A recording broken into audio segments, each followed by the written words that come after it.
కేటీఆర్ గతంలో హీరోయిన్లను బ్లాక్మెయిల్ చేశారని ఆరోపించారు మంత్రి కొండా సురేఖ. దీనిపై స్పందించిన కేటీఆర్ తనకు అలాంటి కర్మ పట్టలేదన్నారు. ఇలాంటి ఆరోపణలు చేసిన వారిపై లీగల్ చర్యలు తీసుకుంటామంటున్నారు.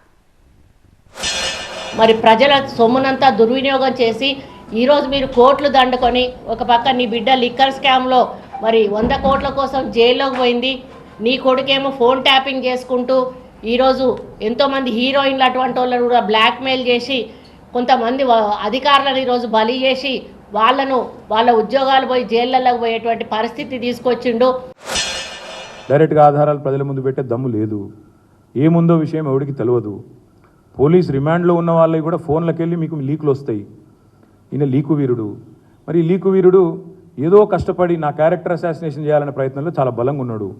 ఎవరో హీరోయిన్లను నేను బెదిరించిన అంటది ఆ మంత్రి. ఆమెకు నెత్తుందా లేదా నాకు తెలియదు. నాకు అంత కర్మ ఏంది, నాకు ఈ దిక్కుమాలిన పనులు చేయాల్సిన పరిస్థితి ఏంది, నాకు ఎలాంటి ఫోన్ ట్యాపింగ్ వ్యవహారంతో నాకు ఎలాంటి సంబంధము లేదు.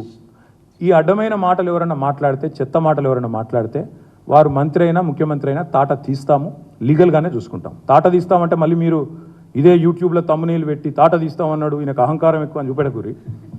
అదే వినండి, తొందరపడకండి. తప్పకుండా లీగల్గానే ఎదుర్కొంటాం, న్యాయపరంగానే ఎదుర్కొంటాం.